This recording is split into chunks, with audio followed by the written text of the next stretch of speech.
All right, my next one is Nearpod.com, and I chose this one because it's really easy to make your PowerPoints a little, spice them up, I guess is an easy way to say it. So my purpose is you could do PowerPoints and you can have it on your students' computers, and you can either control that they can't advance until you advance it, or you can have it student paced. So it's kind of a nice either or. You can also do activities with it. So you sign on to your Nearpod, and here's one that I uploaded. So I uploaded, if you click new, you can do a new lesson. And then you can either upload a PowerPoint you already have, or you can start from scratch. So if you're going to upload, you'll click here, and then it asks for your PowerPoint, or you click out add slide. So I'm going to start with the one I have over alcohol, and we're going to edit it.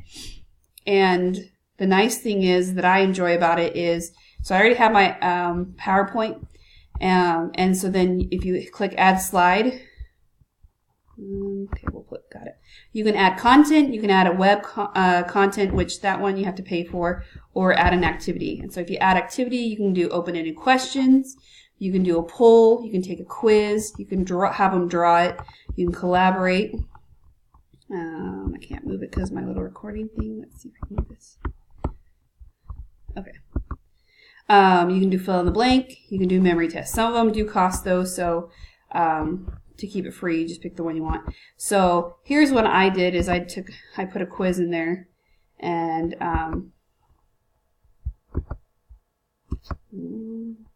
I asked the question, okay, what is ethanol?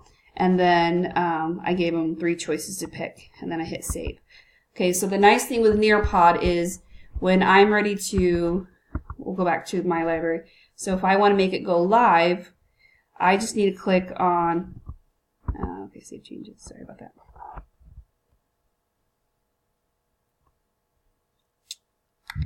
So live lesson, it gives you a code to get into it, similar to Kahoot. And so the students would put this in. They go to nearpod.com, and then they'll pick student, and then you put the code in. And so once it's activated, you show the first slide. They can look at it with you, and then when you advance, it advances on their screen as well. So you're tied together. And so the first one says, you know, what is ethanol? And so any of my students, they can answer A, B, C, and it'll tell me the correct, and it keeps the privacy of who they are, so they don't know who marked it wrong or right. And so I can click share, and when I hit share, it'll show a total on the computers for everyone.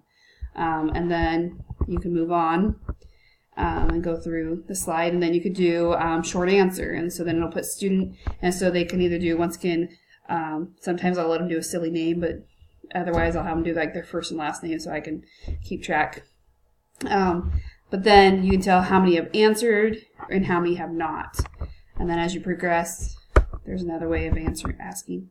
And then I have a web link in here, and so I just copy it and I open it up for them to see. The drawing one is, I do like it. So you could have them draw one. So my friend uses this, and so she does it like with her Civil War. So draw what you think the money looked like. So then you can have an idea, or what cowboys did. So that is Nearpod. It's a great resource. I really enjoy it because it's not just your typical Word or Microsoft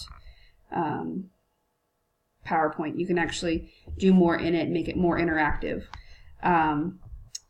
The purpose is to get the content delivered, and then also take that and have them apply and check for understanding along the way. So there's multiple assessing. The nice thing with this too is I have it available, so it's for students. It can be for parents. If students miss my class, then they just need to get the link, and then they can view what they missed and go on with it. So this also can help. Some of the standards it covers is critical thinking, getting the students to think deeply and to apply what's being taught. So that is my second video.